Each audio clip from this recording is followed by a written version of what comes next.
Vous êtes frustré que ces manettes Chewbacca et Boba Fett ne soient pas réelles? Ça tombe bien, nous aussi.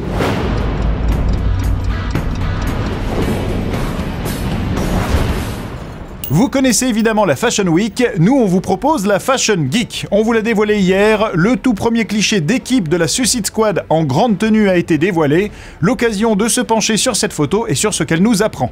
Déjà qu'il manque des gens sur la photo, à commencer par le Joker, mais pas que lui. Mais parlons plutôt des gens qui sont sur la photo et galanterie oblige, on commence par la très belle Margot Robbie, alias la Psycho Bitch Harley Quinn. À ne pas confondre avec sa sœur, le Dr Quinn, femme médecin. Ici, Harley Quinn, c'est femme mad.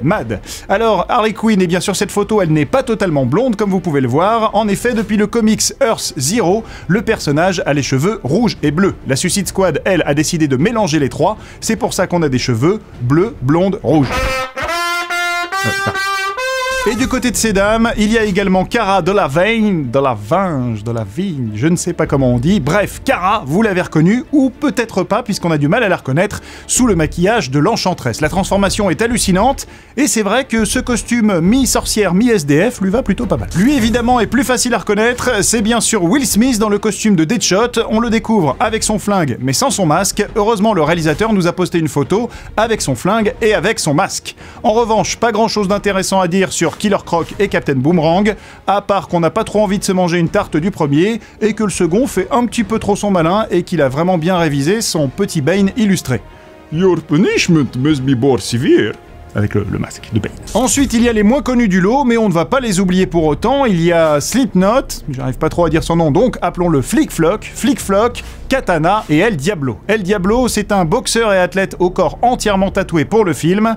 Flick Flock, c'est un assassin expert dans le maniement des cordes, et enfin Katana, c'est une experte en arts martiaux et dans le maniement du sabre. Normalement c'est une super-héroïne, mais là, vu sa tête, il s'agira de la version méchante du personnage. Reste le chef présumé de l'escadron, au centre, Rick Flag, incarné par Joel Robocop Kinnaman, et qui devrait incarner l'ordre. C'est bien simple, y a qu'à le voir, il a l'air raide comme la loi. Et pour finir, comme c'est souvent le plus gros qu'on ne remarque pas, et je ne parle ni de Killer Croc ni de moi-même, eh bien vous remarquerez que tout ce bas de monde pose devant une pancarte Belle Rêve. Alors Belle Rêve, qu'est-ce que c'est? Eh bien c'est une prison et asile pour méta-humains, alias le repère de la Suicide Squad. C'est notamment là qu'on croisera Amanda Waller, celle qui donnera ses missions à l'équipe. Allez, il ne manque plus qu'une confirmation par le réalisateur de la présence de Batman et de Lex Luthor dans le film. Pour ça, on croise les doigts. David, si tu nous regardes, il te reste plus qu'à répondre. Et ne nous sors pas ton Joker. Ah, Joker.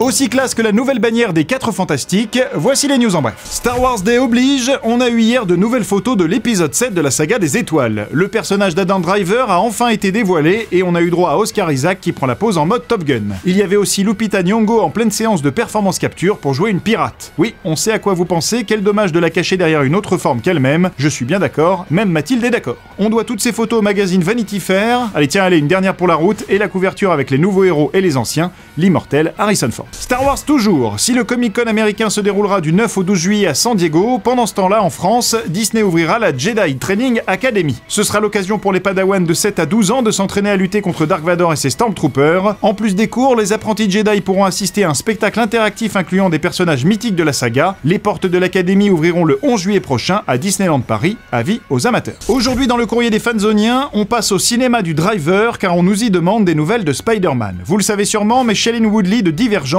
a tourné des scènes en Mary Jane Watson dans The Amazing Spider-Man 2 avant d'être coupée au montage. Pour les non-initiés, Mary Jane dans les comics, c'est l'une des petites amies de Peter Parker. Et là, le site Clever Movies a demandé à l'actrice si elle avait postulé pour jouer dans les nouvelles aventures de Spider-Man. Résultat, elle a répondu ne même pas savoir que Marvel rebootait la franchise. Autant dire qu'il y a peu de chances qu'elle se retrouve dans le nouveau film. Dommage pour elle et dommage pour nous, on pourra peut-être se consoler le jour où ces scènes du destin d'un héros seront enfin dévoilées. D'ici là, on pourra toujours se faire une toile. Parce que Spider-Man, toile, c'est mauvais.